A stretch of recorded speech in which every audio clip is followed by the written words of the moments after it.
dari Belesa Shopping Arcade menampilkan host Anda, Daniel Hendrata dan Debbie Katarina. Terlaluan. Bu Debbie, sudah mulai Bu? Maaf Pak, Bu, sudah mulai. Apa tuh? Sudah mulai Pak. Bentar. Apanya yang udah mulai? Opening? Facebook gua ada 5.000 orang nih. Oh iya. Yang mana kamera? Sorry ya. Oke, lihat tiap ya. Oke, 3, 2, 1. Shalom pemirsa. Ulangi lagi. Ayo, 3, 2, 1. Shalom pemirsa. pemirsa. Ya, jumpa lagi bersama dengan kami dalam suatu acara yang luar biasa yaitu Good News Program bersama dengan saya tentunya yaitu Daniel Hendrata dan juga istri saya. Debbie Katarina, senang sekali bisa menjumpai pemirsa sekalian, baik yang ada di rumah maupun yang ada di Belesa Shopping Ya. Arcade ini. Ya, puji Tuhan. Pemirsa sekalian, jangan lupa bahwa Good News Program senantiasa dapat Anda saksikan melalui website kami juga yang ada di www.anugrah.net. Di mana, Deb? www.anugrah.net. Pemirsa, kapanpun acara ini berlangsung, bila ada di antara pemirsa yang memerlukan bantuan doa atau konseling, jangan pernah ragu-ragu menghubungi kami di nomor-nomor telepon yang tertera di layar kaca pemirsa, karena tim konseling dan doa kami siap untuk membantu Anda. Ya, pemirsa sekalian, tadi itu adalah suatu gambaran daripada seorang atau gambaran kehidupan teknologi modern zaman sekarang, Deb, ya. Iya. Baik anak sekolah atau kemudian orang tua, bahkan apalagi orang kerja di kantoran. Semua pada sibuk dengan gadgetnya Dengan masing-masing gadgetnya gitu masing-masing ya. Handphonenya smart tapi orangnya seringkali tampaknya nggak smart. Kurang smart. Ya, terus kemudian pada waktu makan malam seringkali di dalam kehidupan rumah tangga tidak lagi ada perbincangan antara orang tua dan anak Suami dengan dan istri, kakak dan ya. adik, suami dan istri, tetapi teman dengan teman. Orang Ya. bilang bahwa gadget pada zaman sekarang atau teknologi itu membuat orang yang jauh menjadi dekat, Tapi yang kemudian dekat terasa jauh. banget gitu ya. Nah, oleh karena itu pemirsa sekalian, hari ini kita akan membahas satu buah topik yang sangat menarik. Ada sebuah buku yang akan kami bedah hari ini bernama Cyber Smart Parenting, dan tentunya ada seorang penulis buku yang luar biasa yaitu Ibu Helen Chow Pratama yang akan hadir di tengah-tengah kita. Dan kami percaya daripada buku ini kita akan belajar sesuatu yang sangat menarik dan ini sangat relevan buat kehidupan banyak orang. Siapapun Anda yang menyaksikan hari ini, jangan ragu-ragu, panggil keluarga Anda, anak Anda, suami istri Anda, beritahukan kepada adik-adik Anda yang ada di luar kota atau teman Anda untuk tune in di Good News Program sekarang juga. Dan acara ini, episode ini khususnya akan membedah banyak sekali tentang apa itu cyber parenting ya. Bagaimana caranya kita menjadi smart menghadapi anak-anak kita yang sudah tampaknya lebih pandai daripada orang tuanya tentunya. Ya, saya yakin pemirsa sudah tidak sabar lagi ingin menyimak seperti apa Cyber Smart Parenting. Mari kita saksikan satu tayangan video klip yang berikut ini.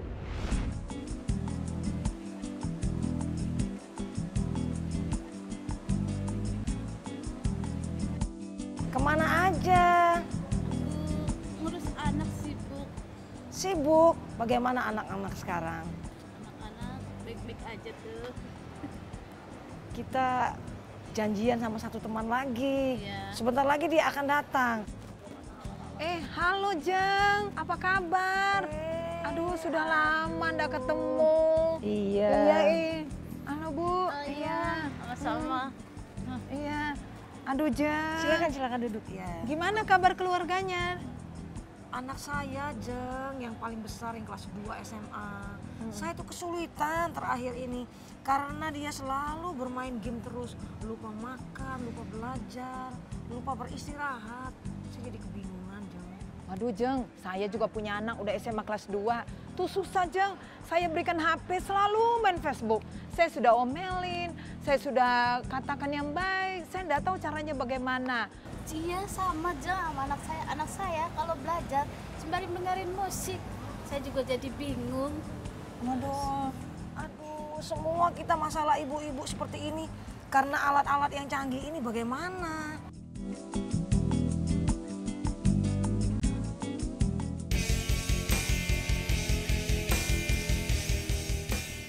Keluhan dan sharing sesama orang tua seperti ini semakin sering kita dengar beberapa tahun terakhir ini. Anak-anak begitu melek dengan teknologi. Mereka bertumbuh dan berkembang seiring dengan kemajuan teknologi digital dengan jaringan internet yang begitu luas dan bisa diakses di mana saja. Hal ini menjadikan anak-anak berpikir, bertindak, dan memutuskan segala sesuatu secara berbeda dibandingkan dengan zaman orang tuanya dahulu.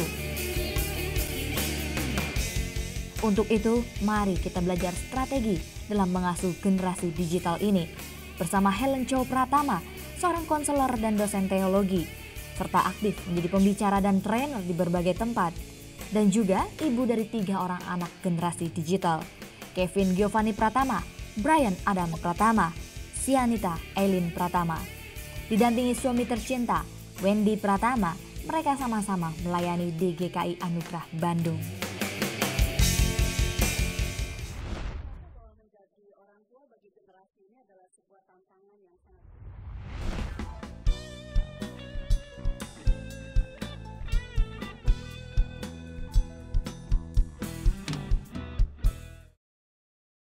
Shalom pemirsa. Saksikan Good News program bersama dengan kami, saya Daniel Hendrata dan juga istri saya Debbie Katarina, satu tayangan yang pasti menjadi berkat buat pemirsa sekalian dan memperkaya kehidupan rohani Anda. Ada banyak topik-topik yang kami angkat dan pasti akan relevan buat kehidupan Anda dan juga artis-artis rohani yang menyanyikan begitu banyak lagu dan membawa kesaksian, penyembahan yang sangat luar biasa. Dan kami percaya akan menjadi jawaban buat kehidupan, permasalahan dan tantangan yang Anda hadapi. Terima kasih. Tuhan Yesus memberkati. I love you so good. Biar kata lagi gak mood, bagiku kau very good. Oh oh, I love you so good. Aku suka makan so good, hanya so good, nikmat tak lezat. Oh so good, very good. It's very good. Ayo makan so nice, ayo kita SMS, semua makan so nice. Ujungnya aja enak, apalagi tengahnya, Bun. So nice, enak loh. SMS, semua makan so nice. SMS, semua makan so nice. So nice, enak, bermutu. Dari So Good Food.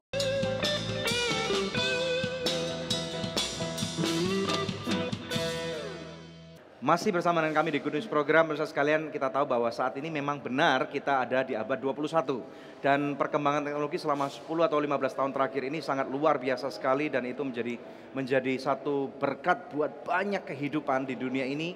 Dan zaman sekarang khususnya masyarakat kota-kota yang sangat besar di negara-negara maju ataupun seperti Indonesia sudah hampir dikatakan kita akan sangat sukar sekali hidup tanpa adanya satu fasilitas yang namanya internet, ya. Oleh karena itu kita bahas topik ini bersama dengan seorang narasumber yang luar biasa yaitu Ibu Helen Chow Pratama. Silakan, Deb. Shalom Ibu Helen. Shalom. Shalom Bu, Debbie. selamat datang. Apa kabar? Ya. Baik, Puji Tuhan, Senang terima sekali, kasih ya. ya, Ibu sudah Sudah datang di datang Good News ke Program. Good sama-sama. Oke, silakan. Ya. Brad. Nah, mungkin perkenalan terlebih dahulu ya, latar belakang Ibu Helen Chow Pratama ini seperti apa? Mengapa Anda sampai tertarik untuk melayani anak-anak, khususnya orang tua ya, dalam memberikan parenting buat anak-anak mereka agar menjadi orang tua yang cyber smart. Silakan Ibu. Saya mungkin karena seorang ibu dari 3 anak dari generasi digital, saya merasa bahwa menjadi orang tua bagi generasi ini adalah sebuah tantangan yang sangat besar. Ya. Karena anak-anak ini ditumbuh kembangkan di sebuah zaman yang sangat berbeda dan juga sangat canggih dengan segala macam kemudahan digital di dalam setiap alat yang mereka miliki. Ya. Dan saya merasa bahwa ada banyak sekali orang tua yang tidak tahu apa yang harus dilakukan dengan situasi ini. Dan saya merasa bahwa mereka bukan nggak ingin menjadi orang tua yang baik. Dan yang mereka rasakan adalah mereka nggak tahu harus ngapain.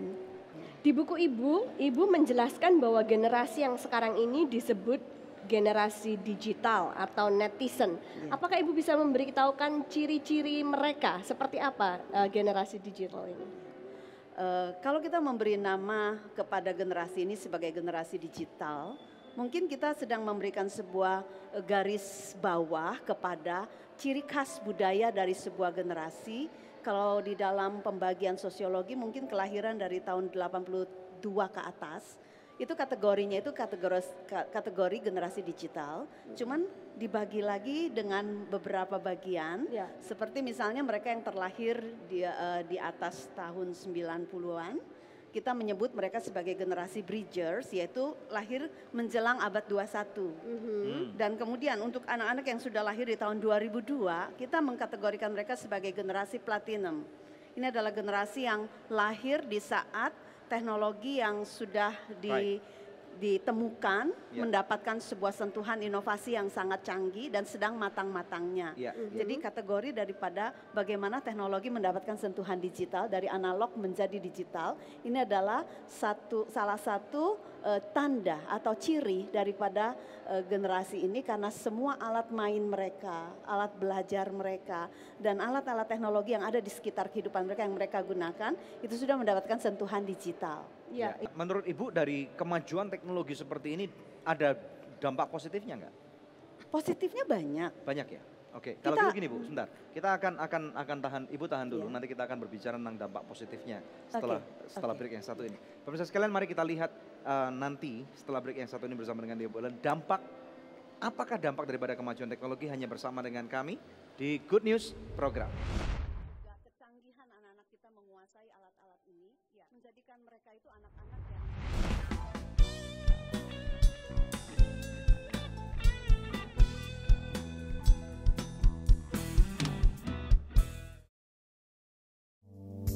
Angel Love Online turut mendukung Yayasan Anugerah Presindo dalam menyebarkan kabar baik.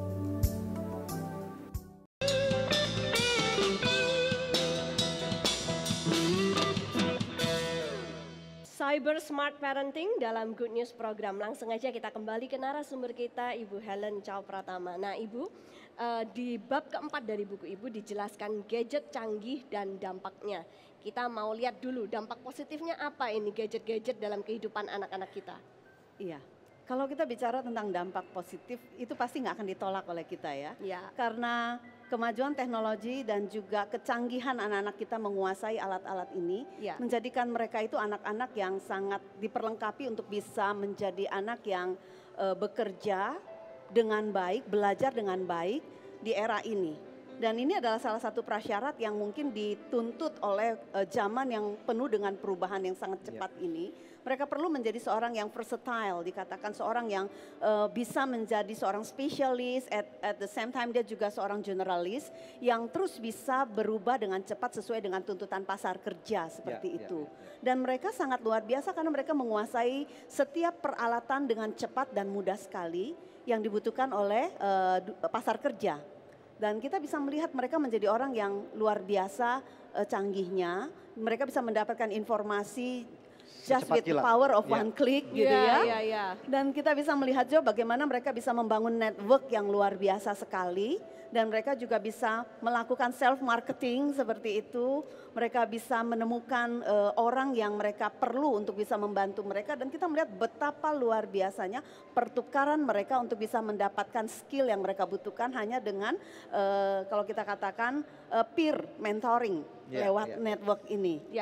Nah, tentunya kalau kita melihat dampak positifnya itu memang luar biasa, tetapi tidak menutup kemungkinan bahwa gadget-gadget ini terutama dunia internet, dunia maya juga mempunyai dampak negatifnya. Bisakah Ibu jelaskan dampak negatifnya? Sebenarnya kalau kita katakan dampak negatifnya itu mungkin yang menjadikan kita perlu khawatir mengapa kita perlu memikirkan topik ini. Sebab ada banyak orang tua yang kelihatan nggak tahu harus bagaimana melihat gadget canggih ini sehingga ada yang ignore, ada yang sudah mengatakan enggak lah anak saya nggak akan masuk ke dalam situasi seperti itu. Dan saya rasa kita perlu menjadi orang tua yang smart di sini karena gadget ini tidak datang hanya dengan hal-hal yang positif. Kita katakan nah apa yang paling ditakuti dari seminar ke seminar kalau saya bertanya kepada orang tua apa sih yang paling ditakuti ketika anak masuk ke dalam dunia maya? Dua hal yang paling sering sekali muncul dari perkataan mereka adalah tentang satu, pornografi. Yang kedua adalah berbagai macam hal-hal negatif yang datang bersama dengan keterbukaan mereka dengan dunia luar. Jadi misalnya apa itu Bu? Ya, misalnya yang pertama misalnya pornografi. Dan dengan kemudahan akses dan juga situs pornografi yang lebih merupakan situs bisnis, banyak sekali anak-anak yang di dalam rasa ingin tahunya mengklik situs ini dan kemudian terpapar dengan materi-materi orang dewasa yang sebenarnya kita katakan tidak appropriate ya, tidak layak tidak tonton appropriate, oleh tidak siapapun belum juga. usianya dan juga Ya. banyak sekali anak-anak yang masuk ke sana itu kemudian menjadi anak yang akan mengulang kunjungan dan sebenarnya di dalam proses perjalanannya itu akan menimbulkan sebuah perilaku adiktif. Karena di dalam riset farmakologi Amerika pun ditemukan ya sebuah images yang mereka lihat di dalam dari situs pornografi itu akan membuat mereka itu dalam waktu Membekas dalam ada memori. beberapa statistik yang memberikan kepada kita data, tapi salah satunya yang saya kutip di buku itu 3/10 detik itu akan menembus memori otaknya. Sedangkan otak anak-anak ini kan masih in the making.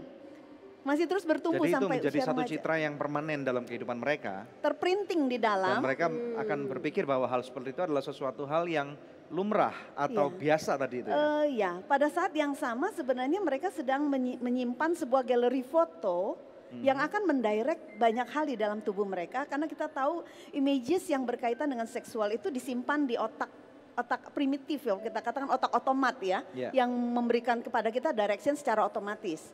Dan di dalam riset itu dibuktikan pengulangan-pengulangan yang mereka lakukan akan menciptakan sebuah kondisi yang disebut anak-anak ini bisa mengalami erototoksin atau dikatakan sebuah keracunan erotis. Di mana mereka kemudian masuk ke dalam sebuah dunia fantasi. Saya melihat adiksinya itu jauh lebih mengerikan dibandingkan kalau kita katakan banyak orang berpikir narkoba adalah hal yang paling mengerikan. Betul itu mengerikan. Tapi saya melihat apa yang menjadi tantangan dari anak-anak yang kecanduan pornografi itu jauh lebih hebat daripada narkoba. Kenapa saya katakan seperti itu? Karena kalau narkoba kita bisa melihat ada substansi yang dimasukin, obat yang dipakai. Kita bisa melihat ketika dia kurang dari asupan yang dia butuhkan, dia sakau. Kita bisa melihat reaksi tubuh yang iya, kita bisa kelihatan secara kasat mata. Tapi ketika seorang anak menyaksikan diam-diam di kamar, di handphone yang dibelikan oleh orang tuanya, di mana saja, itu dia tidak memasukkan sesuatu yang kelihatan oleh kita, tetapi dia melihat sebuah gambar yang mempengaruhi seluruh galeri otaknya. Dan kita melihat bukan hanya dia tidak memasukkan sesuatu, tapi tubuhnya mengeluarkan sesuatu, yaitu biokemis di dalam tubuhnya. Dan itu menjadikan anak ini sedang membuat satu pola adiksi yang itu luar biasa sekali. Dan menurut Ibu dampak negatifnya buat masa depan orang itu apa semestinya? Seorang anak yang belum usianya terobsesi dengan hal-hal yang berbau seksual. Dia nggak cukup cuma melihat, dia akan mengeksplor. Dia akan terjebak ya, anak ini akan terjebak dan nggak bisa keluar dan kemudian akan mengeksplorasi baik tubuhnya atau dieksplorasi orang lain. Dieksplorasi kepada orang lain dan itulah yang kita lihat karena banyak bergerak menjadi seorang counselor. Membuat saya menemukan fakta-fakta seperti itu tuh itu bukan hanya sesuatu yang dilaporkan jauh di sana gitu. Itu di sekitar kita. Kemudian poin yang kedua Ibu mengatakan membuat anak-anak menjadi terekspos kepada dunia luar seperti apa itu Bu? Banyak sekali hal yang sebenarnya terjadi di dunia maya. Mereka bisa berjumpa dengan banyak sekali orang-orang yang dalam dunia nyata kita nggak mau kasih dia ketemu. Dan ini orang-orang jahat. Orang-orang jahat yang memang ingin mengeksploitasi. Serigala berbulu domba. Betul, seperti itu. Dan banyak kejadian kan termasuk yang di Jakarta tahun lalu kita dilaporkan juga dikejutkan dengan seorang anak, seorang pengusaha yang itu dilaporkan ya, jadi udah open begitu. Terjebak di dalam dunia maya berjumpa dengan orang yang salah hanya karena keinginan seorang anak remaja untuk bisa menjadi seorang fotomodel. Jadi dia mulai dengan jaringan sosial, dia ketemu dengan orang dewasa yang mengaku dirinya adalah pencari bakat. Dan kemudian mulailah chatting yang mereka lakukan. Dan kemudian dibujuk untuk keluar dari rumah, diambil fotonya, difoto bugil akhirnya. Dan kemudian dieksploitasi sedemikian secara seksual. Jadi ini dampak-dampak yang seringkali anak-anak yang masih muda atau remaja-remaja yang tidak mengerti dan sayangnya orang tuanya tidak smart dalam menghadapi perubahan zaman ini.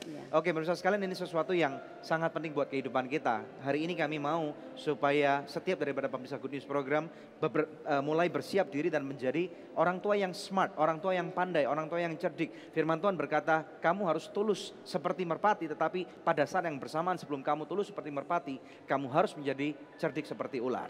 Stay tune di Good News Program, akan ada banyak informasi-informasi yang lain. Dan kita akan menampilkan ada seorang gadis cilik yang akan bernyanyi sebuah lagu bersama dengan kita dalam Good News Program.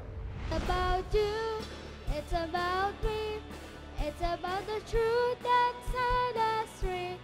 It's about the love we love from the Father up above.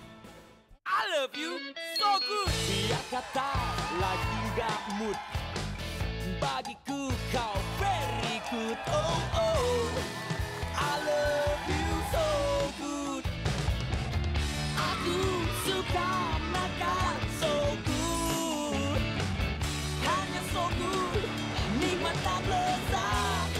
Oh so good, very good. It's very good. So nice, so nice. Ayo makan so nice, ayo kita SMS, semua makan so nice. Ujungnya aja enak, apalagi tengahnya, Bud. So nice, enak loh. SMS, semua makan so nice. SMS, semua makan so nice. So nice, enak bermutu. Dari So Good Food. Angel Love Online turut mendukung Yayasan Anugerah Presindo dalam menyebarkan kabar baik.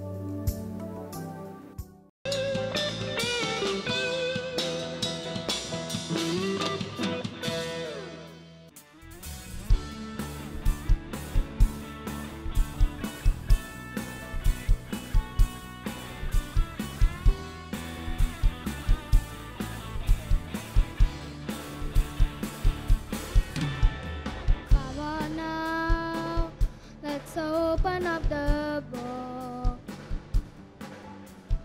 Come on now, and take a good long look.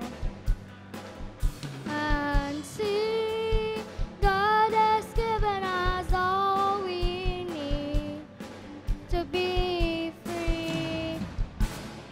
It's about you, it's about me, it's about the truth that set us free. It's about the love we love from the Father up above. It's about hope, it's about life, it's about the love of Jesus Christ.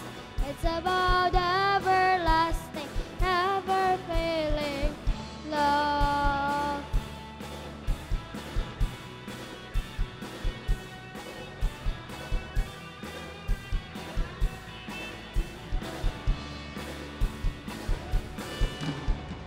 Come on now, let's open up the book. Come on now, and take a good long look. And see, God has given us all we need to be free. It's about you, it's about me, it's about the truth that set us free. It's about the love we love from the Father up above. It's about hope, it's about life, it's about the love of Jesus Christ. It's about everlasting, never failing, ever faithful, never ending love. Oke, kembali kepada Ibu Helen. Ya, silakan. Jadi tadi Ibu sudah menjelaskan dampak negatif dari dunia maya, yaitu pornografi dan juga hati-hati terhadap Exposure pemangsa, terhadap orang luar, pemangsa maya. ya, predator. Nah, tapi kita tidak juga menutup kemungkinan bahwa games dan kekerasan yang ditonjolkan pada tayangan games tersebut yang bisa mempengaruhi anak-anak dalam perilaku mereka. Coba Ibu jelaskan. Iya. Banyak orang tua bertanya apakah anak-anak nggak boleh memainkan games. Saya merasa bahwa nggak fair kalau kita bilang semua games tidak ada manfaatnya ya. Karena ada banyak juga games yang sebenarnya bisa menolong anak-anak melatih problem solving skillnya dia, yaitu misalnya kayak mereka memainkan games-games strategik yang tidak melibatkan kekerasan, pertumpahan darah dan sebagainya. Masalahnya di Indonesia kita mungkin belum seketat itu memiliki saringan untuk bisa mengkategorikan games layak dimainkan oleh anak usia berapa dan usia berapa. Dan itu menyebabkan banyak sekali anak-anak yang masih usia sangat kecil memainkan games-games yang sebenarnya adalah games-games dengan kategori R rated. Itu adalah untuk orang dewasa.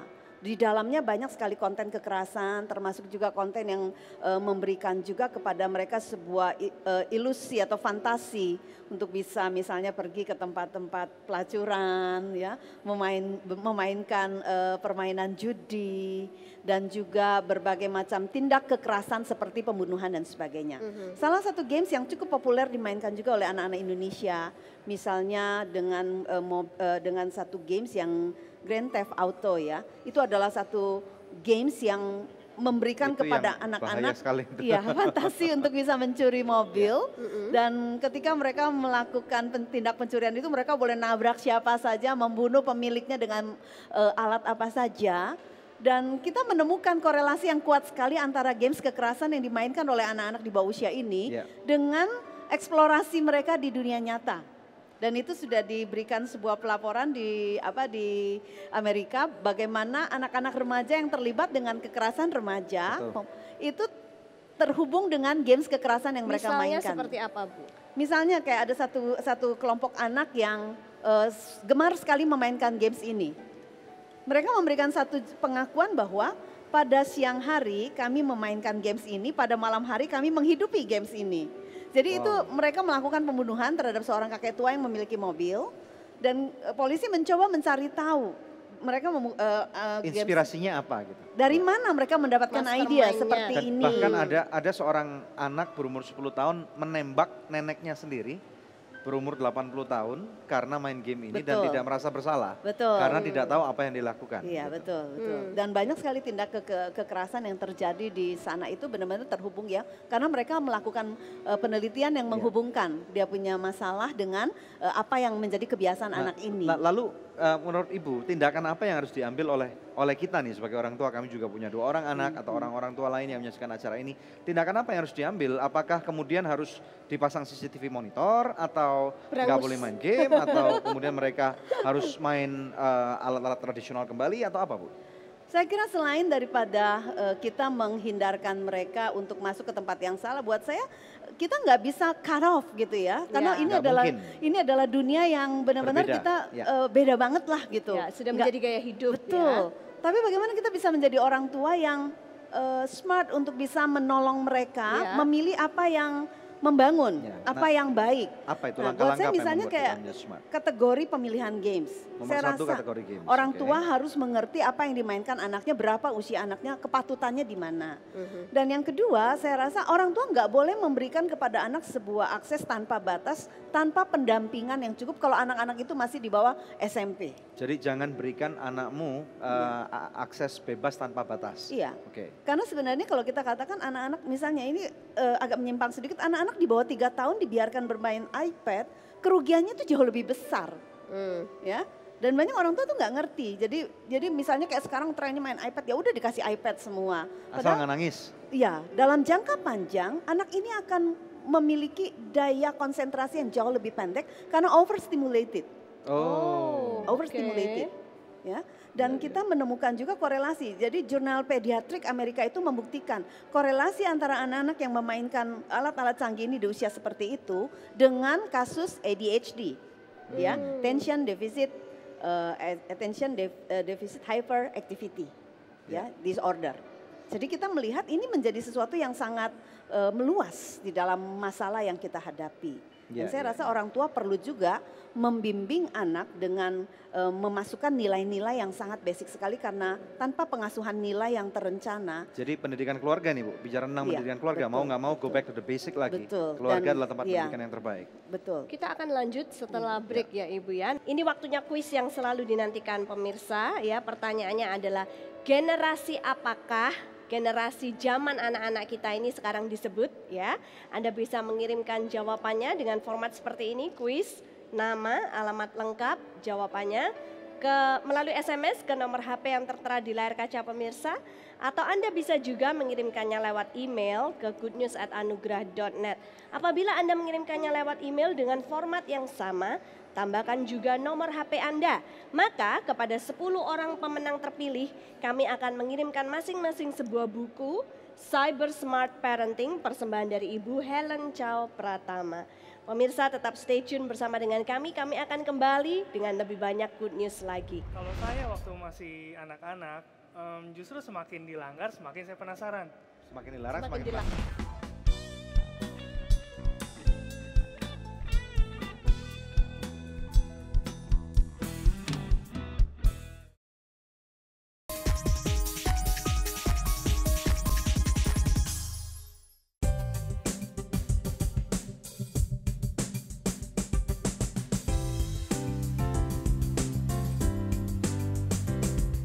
Pada tanggal 20 Desember 2013 yang lalu, Pastor Daniel Hendrata diundang untuk mengisi acara KKR Natal yang diselenggarakan oleh GKPB Fajar Keagungan atau MDC Cirebon.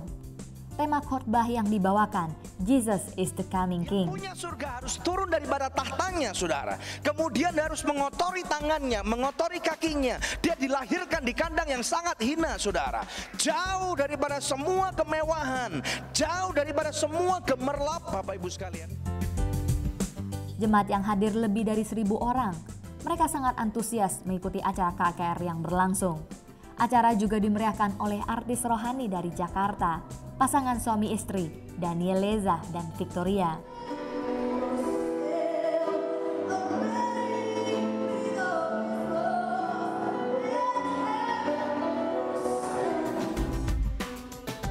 Di akhir acara, Pastor Daniel Hendrata dan Pastor Debbie Katarina menjumpai pemirsa Good News, foto bersama, dan membubuhkan tanda tangan pada buku-buku dan DVD yang terjual malam hari itu.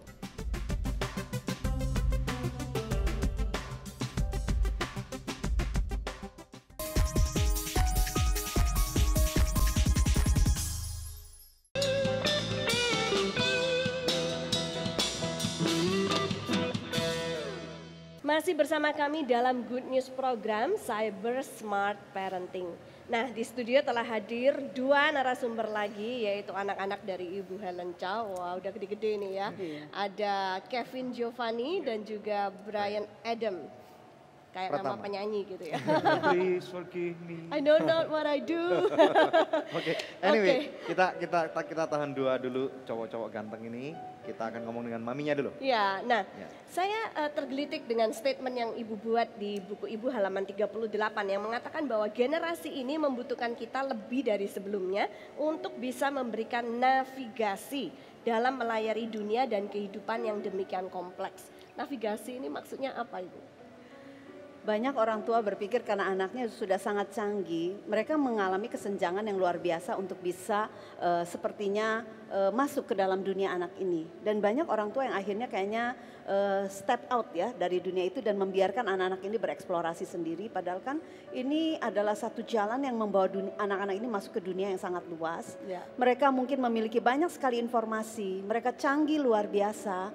Tapi saya melihat bahwa anak-anak ini adalah anak-anak yang membutuhkan pendampingan yang lebih. Yeah. Bukan hanya kita menghadiahkan mereka segala macam fasilitas dengan kemudahan, tapi menghadiahkan waktu dan diri kita menjadi jauh lebih dituntut dibandingkan sebelumnya karena mereka kekurangan hikmat dan mereka membutuhkan hikmat yang hanya bisa diberikan oleh kita. Jadi maksud Ibu pada saat anak-anak sedang surfing di internet, kita sebagai orang tua harus duduk mendampingi mereka surfing bersama-sama? Saya rasa untuk anak-anak yang lebih kecil itu harus dilakukan. Tapi untuk anak-anak yang sudah lebih besar, kita memang sudah memberikan kepada mereka ruang yang lebih besar, tetapi pendampingan nilai itu nggak boleh lolos. Jadi bagaimana kita bisa berinteraksi juga sama mereka untuk bisa mendiskusikan apa sih yang menarik mereka di dunia maya ini. Dan banyak sekali topik-topik yang harus kita angkat untuk kita diskusikan supaya kita tahu apa sih yang mereka dapatkan dari eksplorasi mereka di dunia maya. Dan di dalam diskusi-diskusi seperti itulah pertukaran terhadap nilai dan juga hal-hal yang mungkin sedang mereka coba selami, kita jadi cukup tahu dan kita juga mungkin bisa memberikan input di dalamnya. Dan saya rasa apa yang ulangan 6 katakan, bicarakan begitu banyak pengalaman iman itu dalam settingan hidup sehari-hari, saya rasa ini berlaku banget di dalam era ini gitu. Nah, kalau untuk keluarga ibu sendiri, anak-anak udah gede kayak gini dan mereka lahir di era digital. Ini tugas siapa kebanyakan untuk mengawasi anak-anak dalam bersosial media atau whatever it is? Apakah tugas suami atau tugas ibu? Saya rasa kedua orang tua itu punya tanggung jawab ya. Sebelum memberikan mereka facility untuk bisa seperti fasilitas lainnya, ketika di rumah kami itu kita punya satu kebiasaan. Sebelum mereka mendapatkan fasilitas ataupun kebebasan, itu akan ada waktu di mana kita akan membicarakan dulu. Apa yang dia minta ini akan memberikan kepada dia manfaat apa? Misalnya, waktu mereka minta komputer itu bisa terhubung dengan internet. Itu kita berikan kepada mereka itu usia mereka sudah masuk ke waktu itu SMA loh. Karena mereka lahirnya kan lebih lebih duluan lah dibandingkan dengan generasi platinum saat ini. Tahun 90-an begitu. Jadi saat mereka mau menggunakan internet pada awalnya itu akan mereka lakukan di depan kami, di kamar kami gitu. Saat itu. Dan kita mulai ngobrol bahwa saluran internet yang menghubungkan mereka dengan begitu banyak byte informasi dan berjumpa dengan begitu banyak orang memiliki keunggulan plus bahayanya. Dan kita minta mereka bisa make it accountable. Jadi trust yang kita kasih itu harus mereka bisa pertanggungjawabkan. Kita tahu bahwa di satu dan lain titik mereka akan bisa terpapar. Karena biar bagaimanapun juga kita memasang berbagai macam pagar, kita nggak akan mengalahkan kecanggihan mereka untuk bisa melanggar pagar digital yang kita buat gitu ya. Dan saya rasa akhirnya trust itu kita berikan dengan siap juga bahwa trust itu mungkin akan diuji. Tadi bicara soal melanggar kayaknya dia udah tersenyum dulu. Bisa share sedikit tentang hal-hal yang pernah kamu langgar. Silakan Kevin. Ya, yang namanya kan masih muda, masih anak-anak, kita sebenarnya belum benar-benar mengerti walaupun udah dikasih tahu tentang batasan-batasan dan hal-hal yang nggak boleh dilakukan. Jadi cari cara, selalu ada cara gitu. Kalau misalnya di rumah anggap aja semuanya udah safe gitu, site-nya semua udah diblok, internet dibatasin, diawasin, tinggal pergi aja ke internet cafe atau ke warnet. Iya, itu sangat-sangat. Kalau untuk akses itu sangat-sangat gampang. Cara-cara yang inilah masih konvensional lah. Iya. Oke, nanti yang lebih canggih mungkin adiknya lebih canggih. Kita akan take a break dulu. Pemirsa sekalian kita akan belajar sesuatu menguak dalam tanda kutip kebodohan orang tua. Dihadapkan dengan kedua anak-anak yang sangat canggih ini. Jangan kemana-mana, hanya di Good News program. Pas lagi SMP, bener-bener addicted banget sama yang namanya Twitter.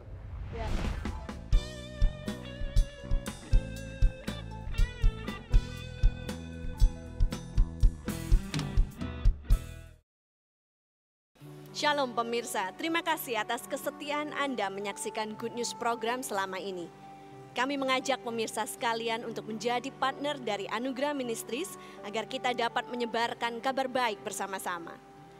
Anda dapat menghubungi kami di nomor-nomor telepon yang tertera di layar kaca atau memberikan taburan Anda di rekening yang berikut ini.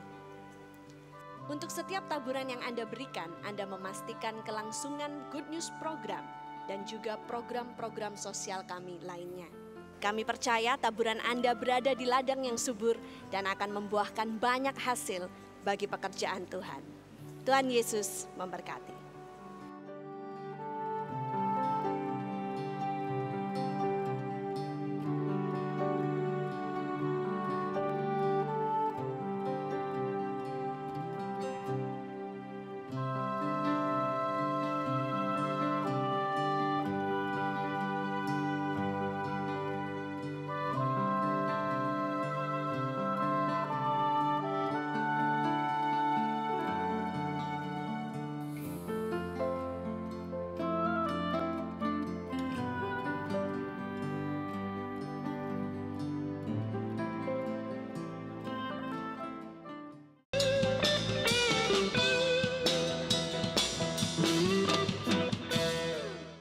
Masih bersama dengan kami dalam Good News Program hari ini. Seperti yang tadi saya katakan, kita mau menguak kebodohan-kebodohan orang tua. Nah, tanya dulu deh kepada Bryan Adams nih.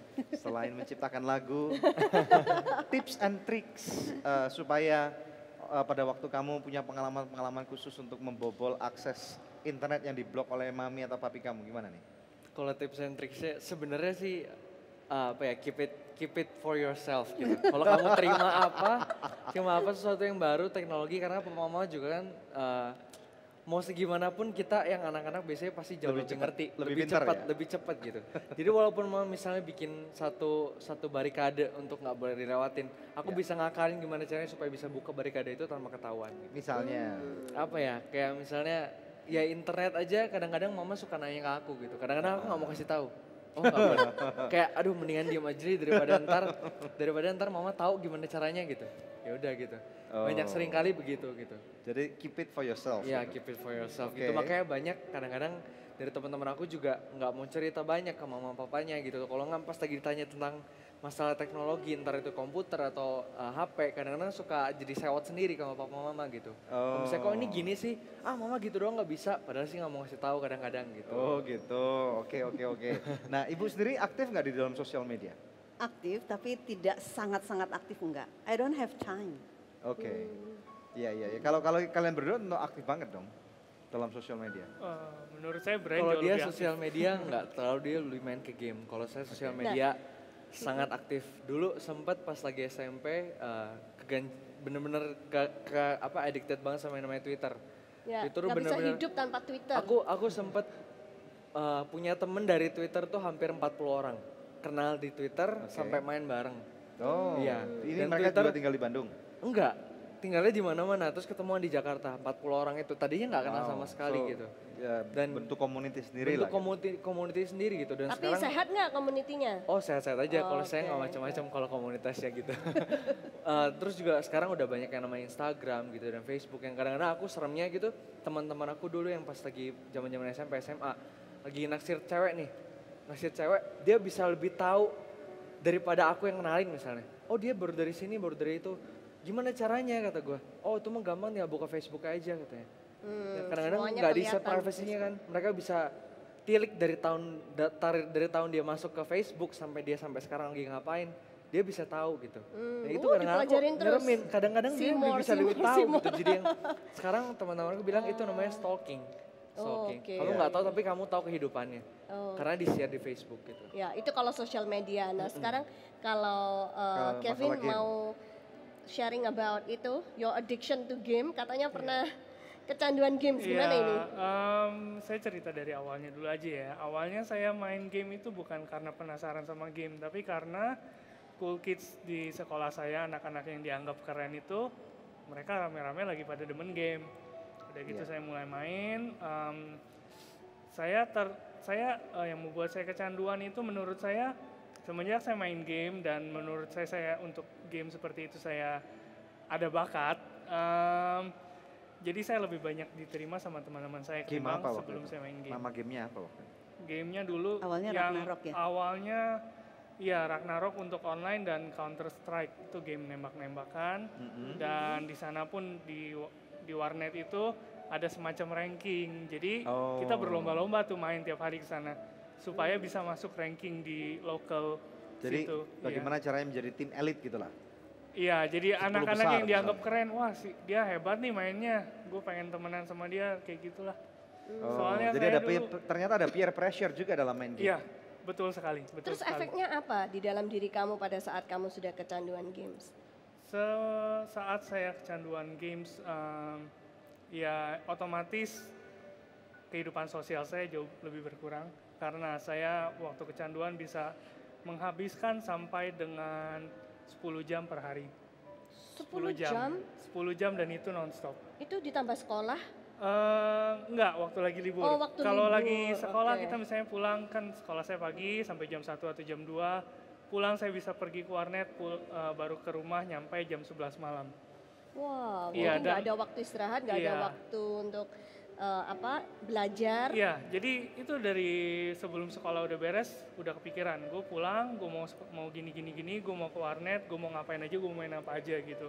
Dan kalau ditanya orang tua, alasannya berjuta-juta, bukan 1001 macam tapi berjuta-juta macam Misalnya alasan. apa? Kelompok study Ya, group gitu. study group, kalau enggak lagi ke ekstra. gereja mah gitu, lagi berdoa Ya. malam gitu.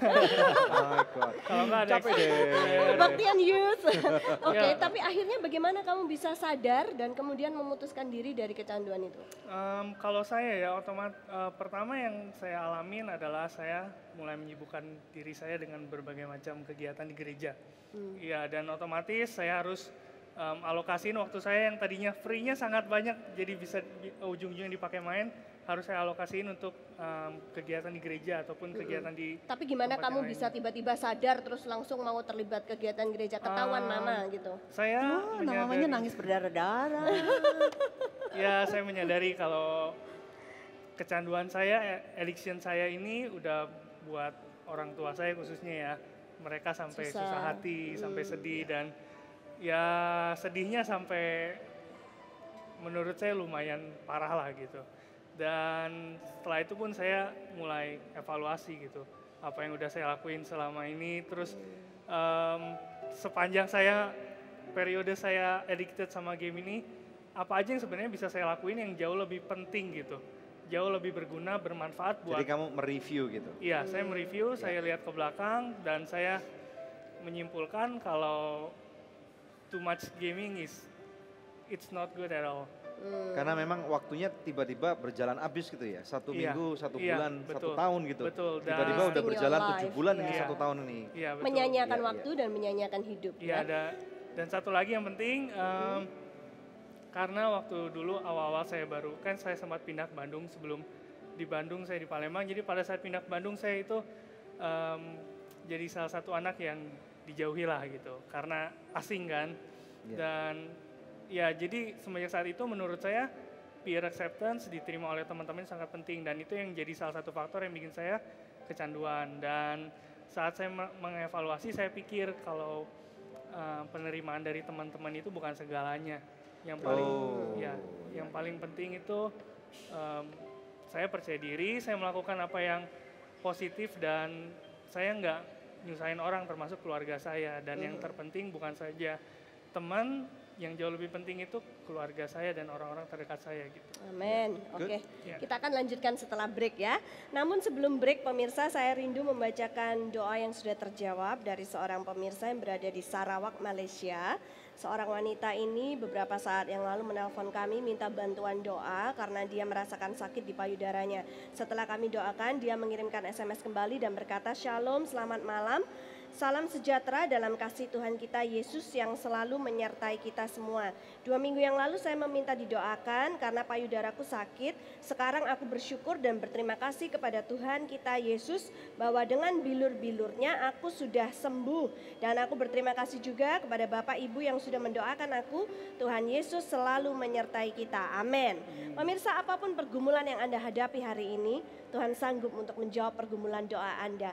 Hubungi kami sekarang juga di nomor-nomor telepon yang tertera di layar kaca pemirsa sekalian, karena tim konseling dan doa kami siap untuk membantu Anda.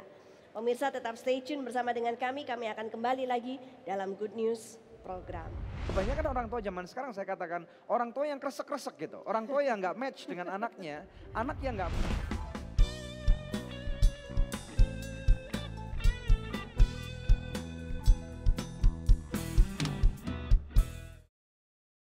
I love you so good. Biar kata lagi gak mood, bagiku kau very good. Oh oh, I love you so good.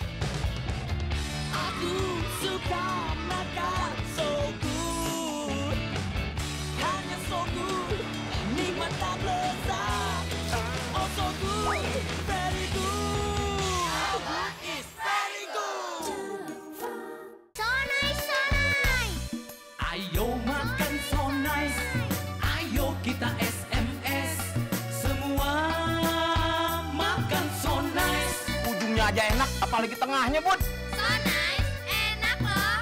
SMS, semua makan so nice. SMS, semua makan so nice. So nice, enak bermutu. Dari So Good Food.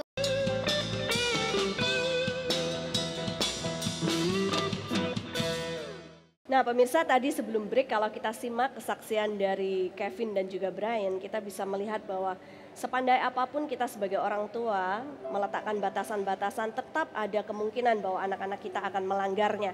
Tetapi masih lebih baik bila kita menentukan batasan-batasan tersebut, karena pada saat mereka jatuh pun mereka bisa kembali lagi ke jalan yang benar. Nah Bu Helen, kira-kira apa yang harus dilakukan oleh orang tua bila ternyata anaknya sudah ketahuan terjerumus, misalnya kecanduan games atau kecanduan pornografi atau hal-hal yang bersifat digital ini tadi, apa yang harus dilakukan oleh orang tua untuk bisa membuat anak-anak mereka dipulihkan? Saya kira hal pertama yang dilakukan oleh orang tua adalah jangan menolak anak pada saat seperti itu. Trying to connect lebih dalam, karena kalau koneksitasnya itu tidak terjadi, anak nggak akan bisa ditarik keluar, dan anak nggak akan pernah bisa dipengaruhi kalau hubungannya nggak cukup dekat. Jadi kalau yang orang tua menemukan situasi kayak begitu, biasanya kan di dalamnya itu perasaan campur aduk, marah dan sebagainya. Pasti kita akan lewati masa seperti itu. Tapi yang saya ingin katakan adalah jangan menyerah. Karena anak ini dipercayakan Tuhan, itu Tuhan percayakan kepada kita nggak cuma sekedar mempercayakan, tapi dia juga berjalan bersama dengan kita mengasuh mereka. Jadi saat seperti itu memang kita mungkin merasa terpuruk, kita merasa gagal dan sebagainya. Jangan menyerah, karena kenapa? Bawalah urusan ini kepada Tuhan dan bawalah itu kembali ke dalam apa yang harus saya lakukan Tuhan. Dan saya rasa selain itu jadilah orang tua yang juga terus mengupdate pemahaman-pemahaman tentang hal-hal baru supaya kita bisa ngonek dengan mereka. Sebab anak-anak ini nggak suka orang tua yang jadul. Kita nggak akan secanggih mereka, tapi janganlah, please jangan jadi yang jadul. Gitu, ya. Jangan jadi dinosaurus. Betul. Nah ini kalau dari anak-anak, mungkin Brian bisa ngasih tahu kepada para pemirsa sekalian, apa sih yang anak-anak zaman sekarang ini expect atau harapkan dari orang tuanya gitu? Kalau dari perspektif seorang anak yang aku rasakan sendiri adalah, iya anak-anak butuh fasilitas, anak-anak butuh uang, anak-anak butuh segala sesuatu yang mungkin bisa ditawarkan dunia gitu. Tapi sesuatu yang nggak bisa digantiin itu adalah quality time dengan orang tuanya gitu. Perhatian dengan orang tuanya. Karena banyak seringkali orang tuanya mungkin nggak mau anak-anaknya kekurangan. Dan mereka berlebihan, secara berlebihan mereka bekerja terus bekerja supaya anak-anaknya nggak kekurangan gitu. Itu sebenarnya itu yang menjadi satu faktor gimana anak-anak tuh mencari distraction di mana mereka bisa menemukan suatu konektivitas dengan orang lain, dengan game lah, antara dengan sosial media gitu. Yang aku rasakan itu sih. Emang berapa penting sih orang tua yang punya supaya bisa punya quality time dengan anaknya itu berapa penting gitu? Kata aku sih sangat penting sekali. Gitu. Kenapa? Karena kalau gimana caranya kita bisa tahu anak kita bakal bertumbuh sebagai satu orang yang takut akan Tuhan atau sesuatu orang yang benar-benar jalan sesuai dengan rencana Tuhan yang sudah Tuhan tentukan gitu. Kalau dia sendiri nggak punya patokan, papa saya di mana, mama saya di mana. Kata aku Jadi sih itu. maksud Brian, kalau seandainya orang tua ini sudah terkonek demikian baik dengan anak-anaknya, dia tidak perlu lagi untuk mencari-cari koneksi di luar. Bukan tidak lagi mencari-cari, tapi dia udah dapat sesuatu yang lebih penting. Ada security gitu, jadi, ada satu jaminan keamanan. Iya betul. Jadi konektivitas dengan orang lain adalah supplementary. Nggak ada, bukan suatu keharusan. Betul. Nah menurut kamu, mama papa kamu gimana so far? Ya sekarang sudah bertumbuh sebegini ya, saya rasa sudah sangat sukses lah untuk mendidik anak-anaknya gitu. Apakah mereka sudah cukup up to date dalam? Sangat. Papa mungkin, kalau mama up to date. Good. Thank you Ibu. Ya, terima kasih. Thank you Kevin. Thank you Brian Adams. Looking forward for you to sing here. Oke. Terima kasih, puji Tuhan. Oke, mari pemirsa sekalian kita lihat daripada firman Tuhan yang akan saya ambil daripada kitab Amsal 22, kita melihat bersama-sama daripada ayat yang ke-6. Amsal 22 ayat yang ke-6 firman Tuhan berkata, "Didiklah orang muda menurut jalan yang patut baginya, maka pada masa tuanya pun ia tidak akan menyimpang daripada jalan itu." Ini sangat menarik sekali pemirsa sekalian, berkaitan erat dengan apa yang menjadi pokok bahasan hari ini, yaitu mengenai cyber parenting, cyber smart parenting. Tahukah Anda bahwa pada waktu dunia bersama dengan isinya, ini teknologi demikian cepat untuk bertumbuh? Tahukah Anda bahwa pertumbuhan ini tidak akan pernah terjadi pada waktu Tuhan tidak pernah mengizinkan? Ya, jadi kita harus bisa melihat segala sesuatu daripada satu perspektif yang seimbang, ada positif, ada negatif di dalam kehidupan ini. Teknologi nggak mungkin maju kalau Tuhan nggak pernah mengizinkan. Nah, kalau sudah demikian, maka kita sebagai anaknya, kita sebagai anak-anak Tuhan atau siapapun Anda yang menyaksikan acara ini, tuntutan zaman adalah sebagaimana orang tua harus mau mengerti supaya engkau tahu cara mendidik anakmu seperti apa kata firman Tuhan hari ini ya. Sehingga pada waktu anakmu berbicara tentang Facebook, tentang Instagram, tentang social media, tentang handphone, smartphone, kita sebagai orang tua akan mengerti apa yang mereka bicarakan. Berbicara dengan bahasa yang mereka katakan, sehingga mereka akan tahu bahwa kita ini in tune, satu gelombang. Sama seperti pada waktu Anda menyetel satu radio FM ataupun radio AM, ya, Anda akan mencari gelombang mana yang tune, yang enak didengar dan tidak kresek-kresek gitu loh. Nah, kebanyakan orang tua zaman sekarang saya katakan orang tua yang kresek-kresek gitu. Orang tua yang nggak match dengan anaknya, anak yang nggak match dengan orang tuanya. Sehingga pada waktu mereka ketemu akhirnya mereka nggak bisa connect kembali. Dan orang tua menjadi tidak relevan dengan orang tuanya. Dan apapun yang orang tua bicarakan terhadap anaknya itu masuk telinga kanan keluar kiri, masuk kiri keluar kanan. Atau kemudian sama anaknya nggak digubris sama sekali karena orang tua gua nih, orang tua yang istilahnya nggak ngerti apa-apa gitu. Dibodohin anaknya juga nggak ngerti. Pokoknya uang aja gitu. Atau kerja aja. Nah ini yang terjadi. Jadi pemirsa sekalian, maukah Anda untuk mengkomitmenkan diri Anda dan terutama sekarang ada satu fenomena di call center kami lagi banyak menerima kasus perselingkuhan karena apa? Gara-gara adanya arisan-arisan sosial media yang kemudian membuat teman-teman lama atau CLBK cinta lama bersemi kembali dan pada waktu ketemu, betul nggak ini? Terjadi nggak dalam kehidupan Anda? Teman-teman yang dulu SMP, SMA yang udah 20 tahun, 30 tahun itu tiba-tiba bersemi kembali, cinta-cinta lama pun keluar kembali. Kenapa dulu saya putus dengan cewek itu? Kenapa ya gua putus dengan cowok itu? Kayaknya ada satu missing link, ada satu history yang harus dituntaskan. Ini ada satu gairah lama yang muncul kembali yang membuat kita kemudian bercerita, curhat kembali dengan pacar lama, dengan teman lama, padahal kita udah punya suami, punya istri, udah punya anak, udah punya pelayanan, udah punya pekerjaan gitu. Dan satu hal yang kita perlu tahu, ini kemanapun saya pergi saya selalu berikan nasihat ini. Kalau Anda bertemu dengan pacar lamamu dan kemudian pacar lama bertanya berapa nomor handphone kamu atau berapa nomor PIN kamu, yang harus saudara lakukan apa? Kebanyakan orang akan memberikan nomor handphonenya, kan nggak apa-apa nih, kita kan cuma berteman aja. Pemirsa sekalian, saya tekankan kalau saya boleh memberikan nasihat, maka jawabannya adalah jangan pernah memberikan nomor handphonemu atau nomor PINmu kepada pacar lama. Lihat tuh, dengar tuh. Karena apa? Banyak dari sana timbul cinta-cinta yang tidak terselesaikan di masa lalu dan itu akan membawa bencana pada rumah tanggamu, pada rencana Tuhan yang Tuhan sudah tempatkan pada kehidupan keluarga saudara. Dan kalau Anda bisa untuk membentengi diri Anda dengan keberanian, suami istri saling terbuka, orang tua dengan anak bisa saling terbuka, bisa mengaku merasa bersalah dan minta ampun kepada Tuhan. Saya percaya bahwa Tuhan tidak akan pernah gagal untuk mengampuni saudara. Tuhan adalah Tuhan yang maha murah. His grace beyond your sins even. Kasih karunia Tuhan itu melebihi batas atau melebihi pelanggaran-pelanggaran yang bisa kita lakukan. Percayalah saudara bahwa di dalam nama Yesus hari ini kami berdoa bagi Anda. Dan kami mau mengajak berdoa Anda yang sudah jatuh dalam dosa. Atau orang tua yang tidak punya hikmat di dalam hal ini. Percayalah bahwa Tuhan itu sanggup memberikan hikmat. Asal engkau mau buka hati, engkau mau buka pikiran. Mari kita berdoa. Bapa dalam nama Tuhan Yesus Kristus. Kami mau berdoa untuk setiap rumah tangga Tuhan yang sedang menyaksikan Good News program pada acara ini Tuhan. Engkau lawat mereka, berkati mereka, revive, bangkitkan kembali rumah tangga mereka Tuhan. Sehingga ada satu cinta kasih mula-mula antara suami istri, orang tua dan anak dan orang tua Bapa. Seperti yang firman-Mu katakan supaya orang tua dapat mendidik kembali anak-anaknya Bapa. Di dalam nama Yesus aku berdoa untuk cinta mula-mula ini terjadi kembali. Tuhan kami berdoa biar Engkau lawat mereka sehingga cinta mula-mula itu juga terjadi juga terhadap hubungan antara mereka dengan Engkau. Dalam nama Yesus aku melepaskan urapan. Tuhan apabila mereka terluka, orang tuanya meninggalkan mereka, anak-anak meninggalkan orang tua, Tuhan Kau lawat orang-orang ini. Dalam nama Yesus aku mengucapkan pemulihan dengan pilur Kristus, dengan pilurnya Kristus, dengan pilurnya Kristus. Luka batinmu terobati sekarang. Terima pemirsa sekalian, terima kebaikan Tuhan, terima berkat Tuhan.